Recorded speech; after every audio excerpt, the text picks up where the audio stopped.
So dito, parang you are also being advised mga kapiksi na habang maiksi ang kumot, magtiis mo ng mamuluktot, pero kahit na gaano pa kaliit yung kinikita nyo, kailangan mag-ipon. Kailangan nyo pa rin mag-ipon at mag-ipon mga kapiksi.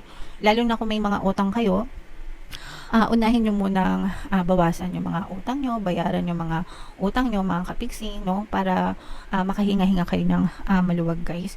Pero dito naman, nararamdaman ko na nababawasan na rin yung pagrereklamo nyo sa buhay.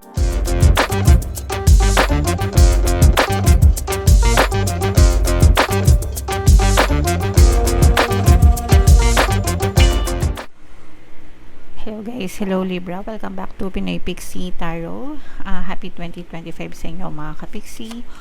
Yung pamagatang episode natin for tonight is Money 2025. Titignan natin yung money energy nyo sa 2025 mga kapixie. Kapalaran sa kaperahan, trabaho, negosyo sa lapi, anything na may kinalaman about sa money mga kapixie.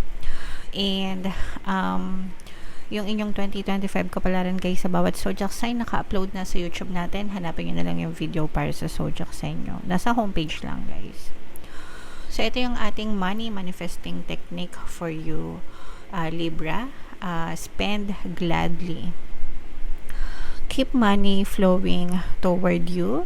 Your supply of money will dry up if you hoard what you have and are reluctant to part with it. Whenever you spend money, do so with a glad heart and the knowledge that more money will flow to you to take its place. So, iba naman yung spend gladly, mga kapiksi, dun sa spend extravagantly. Hindi porket sinabi na gumastos or spend gladly is lulustayin nyo na yung pera nyo. Hindi ganun yung ibig sabihin nun. Pag sinabing spend gladly, anything na kailangan nyo sa buhay, no? Like yung mga expenses nyo, yung basic needs nyo, mga kapiksi, and yung pagtulong sa kapwa, yung charity, mga kapiksi, if kailangan nyo maglabas ng pera, do so with a glad heart, knowing and believing na babalik din yan sa'yo, no? So, it's okay to spend money as long as yung belief system nyo is maganda and your relationship nyo towards money is maganda, mga kapiksi. Yung relasyon guys, hindi lang relasyon sa tao yung dapat na inaalagaan natin, but we also have to have a good relationship with money, mga kapiksi, no? So, pagdating sa relationship sa money, ang favorite affirmation ko is I love money and money loves me. Money keeps coming back to me. Okay? So, ibig sabihin, meron akong na-develop na belief system na I love money and money loves me. Ibig sabihin, mahal ako ng pera, and whenever I spend, anytime na kailangan kong gumastos, babalik at babalik din sa akin ang pera sa kahit anong klaseng pamamaraan. So, dapat ganun din kayo mga kapiksi para hindi kayo natatakot gumastos, no? Kasi pag natatakot kayo gumastos, nasa scarcity mindset kayo. Bakit ba kayo natatakot gumastos? Kasi natatakot kayo maubusan ng pera, mawalan ng pera, di ba? So, yung fear na yon, hindi nyo alam kapag nag-vibrate kayo dun sa energy, sa vibration ng fear of losing money, hindi nyo napapansin na mas mabilis na mawala yung pera sa inyo kasi dominant yung vibration, yung energy na yon, mga kapiksi.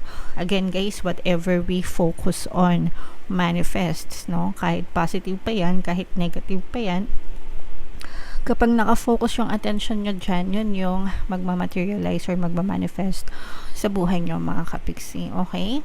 So, yeah. Hayaan nyo lang na, kumbaga parang maging maluwag sa paggastos, pero hindi yung lustay. Iba yung lustay, mga kapiksi. No? So, comment down below if naintindihan nyo, mga kapiksi. Lalo na dun sa pagtulong, no? Yung iba, excuse lang, no? Baka kasi may mga tamaan. May mga tamaan, no? Yung iba kasi, sobra silang magastos sa, and that's fine, okay lang yun. Pera naman nila yun, no? Sa mga luho nila, capriccio nila. Pero pagdating sa pagtulong sa kapwa or sa ibang tao, madamot na. So, nagkakaroon ng parang nag-i-stop yung flow ng abundance, mga kapiksi. You have to understand na giving is one way to attract more money, no? So, sana naiintindihan nyo ng lahat. Anyway, bala kayo. Kung ayaw nyo magbigay, edi wag, diba? Nasa sa inyo na yun, mga kapigsing. So, tingnan natin yung ganap sa kapirahan nyo. Libra, shuffle natin to. Habang sinashuffle ko to, panoorin nyo muna yung video natin regarding sa ating paano mag-manifest ng abundance video course. Kapiksi, sawa ka na ba sa mga struggles at hirap sa buhay mo? Masipag ka ba at masikap sa buhay ngunit hindi ka pa rin umaasenso? Ilang beses ka na bang nag-attempt mag-negosyo at mag-invest pero palagi ka pa rin nalulugi? Sa pagkakataon na ito ay maaaring may subconscious beliefs ka na nagiging balakid sa iyong pag-unlad at pagyaman. Introducing, paano mag-manifest ng abundance video course. Dito ay matututunan mo ma-overcome ang mga balakid mo para tuluyan ka ng umunlad, umasenso, sumagana, maging matagumpay, successful at maswerte sa iyong kabuhayan, pera, trabaho, negosyo sa labi at kaperahan ng bonggang-bongga. Dali, mag-send na ng email sa pinoypixie@gmail.com at simulan na ang iyong pagyaman ngayon. Alright, so sa lahat ng gusto mag-avail ng course guys, yung promo natin for December, una, meron kayong 15% discount. Pangalawa, meron kayong free 3-in-1 pampaswerte sa subliminal, sa pampaswerte sa buhay, sa pera at saka sa love life. Sobrang ganda ng promo guys, kaya i-avail nyo na. And meron din tayong bagong course mga kapiksi, paano mawala ang third party at magkaroon ng harmonious na relationship para mawala yung mga kabit ng mga jowa nyo guys. 20% discount yan until November 31 guys or December 31, kaya mag-avail na kayo. So, Libra guys, kayo ay represent ng King of Swords at yung ating money energy. This is both negative and positive mga kapigsi, no? Meron ditong presence ng Earth sign, Aquarius, Gemini, Libra, at saka Earth sign, Capricorn, Taurus, Virgo. So, for some of you, pwedeng may ganun kayo sa inyong natal chart or you may be dealing with other people na may ganung sign. So, ito guys, nararamdaman natin sa negative mga kapiksi, nararamdaman natin na medyo mabagal yung pasok ng pera, mga kapiksi. So, kung mabagal na yung pasok ng pera sa inyo ngayon 2024 guys, maaaring magtuloy-tuloy yan sa 2025 sa mga Libra na nakaka-resonate, no? Parang medyo mabagal or medyo matumal. Lalo na guys kung meron kayong mga negosyo or mga business mga kapiksi. Ganun din kung meron kayong employment, parang hindi kayo masyadong nakakakita ng progress dun sa inyong kabuhayan or sa money in general, no? Kahit ano pa yung source ng income nyo mga kapiksi. And for some of you guys, parang meron kasing parang merong duda, no, sa inyo na merong iba sa inyo na parang gustong maghanap ng ibang trabaho or gustong maghanap ng ibang pagkakakitaan, pero parang nauunahan kayo ng takot guys or nauunahan kayo ng duda.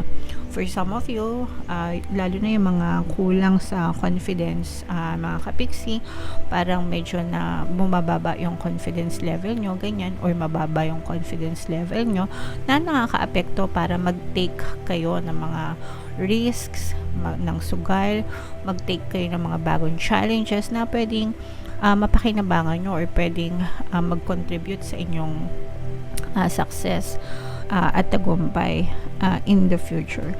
So dito nakikita natin na parang ina-advise kayo na mag-invest sa sarili nyo, mga kapiksi, mag-aral, magsaliksik, no? Parang mag-aral kayo ng mga ibang skills, ibang knowledge guys, no? Na pwedeng makatulong para makadagdag sa mga extra income nyo or para magkaroon kayo ng extra income mga kapiksi, especially kung ang pinagkakakitaan nyo ngayon ay isang source of income lang. Let's say for example, nagne-negosyo lang kayo tapos yung negosyo nyo medyo matamlay na yung niche, ganyan, baka kailangan nyo magdagdag ng produkto or ng ibang, I don't know, marketing style or strategy, ganyan, o kaya naman maghanap kayo ng ibang side hustle, ibang source of income, diba? Yung mga ganon guys. Pero yung mga panalangin nyo, unti-unti rin kayong makakakita ng mga manifestation ng mga dinadasal nyo. Pero hindi sapat guys yung pagdadasal alone, no? Ang importante kasi is when you pray, kailangan sinasabayan mo yan ng action sa iyong physical reality. Kaya nga 'di ba, may kasabihan na nasa Diyos ang awa, nasa tao ang gawa, plus positibong mental diet. Yung number 3, yung positive mental diet, most of the time nakakalimutan ng mga tao yan. Kaya merong ibang tao na dasal ng dasal, masipag naman pero mahirap pa rin or hindi pa rin nakakita ng resulta. That's because yung mindset nila hindi nakakasabay. So dapat yung mindset nyo nakakasabay kung ano yung pinagdadasal nyo and kung ano yung kinikilos nyo, mga kapiksi. So medyo negative yung lumalabas dito guys. Tingnan pa natin, no?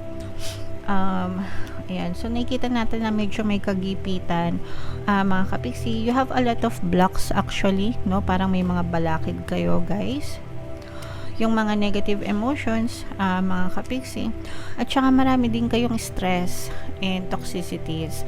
Itong mga stress na to, nakakadagdag ito sa inyo kasi the more na nai-stress kayo, the more na nagwo-worry kayo, the more na na-experience nyo yung mga bagay of toxicities as well. So dito, parang you are also being advised mga kapiksi na habang maiksi ang kumot, magtiis mo ng mamuluktot, pero kahit na gaano pa kaliit yung kinikita nyo, kailangan mag-ipon.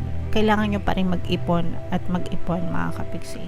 Lalo na kung may mga utang kayo, unahin nyo munang bawasan yung mga utang nyo, bayaran yung mga utang nyo mga kapiksi, no? Para makahinga-hinga kayo ng maluwag guys.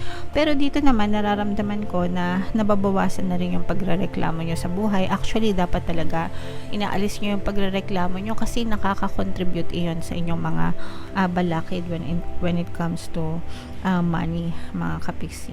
Okay? At saka meron kayong mga baka meron kayong mga maling mapagdesisyonan, no? Wrong decision regarding money or investment na maaaring makaapekto din sa inyong financial status next year. So kung meron kayong mga balak na pag-investan guys, make sure na pag-aralan yung mabuti, huwag kayong dalos-dalos, huwag kayong magpadala, no, sa inyong mga emosyon or sa mga get rich quick scheme, ganyan. So 2025 na, dapat mas matalino na kayo guys kaysa sa mga scammers at opportunista, para hindi kayo maisahan at para hindi kayo maloko mga kapiksi. Okay? Alright. So, comment down below. Malalampasan nyo rin yan guys. Makinig lang kayo ng mga pampaswerte subliminals natin. Actually, next year, ngayong December 31, magpapublish tayo ng panibagong pampaswerte subliminal. Pampaswerte sa 2025. Okay? So, pakinggan nyo siya. Mag-start yun ng 8 p.m. Pakinggan nyo habang naghihiwala yung taon and hanggang sa pumasok yung bagong taon, and then for the rest of 2025 para talagang mahatak ang swerte sa 2025 mga kapiksi. Okay? Alright, comment down below guys if nakaresonate kayo dyan. Ito yung ating 2025 kapalaran. Panoorin nyo na, and ito naman yung ating success stories ng paano mag-manifest ng abundance video course. Click here to subscribe, and ito yung ating mga pampaswerte subliminals. Thank you for liking, sharing, and subscribing, and see you again next time. I love you all mga kapiksi. Have a nice day. Bye-bye.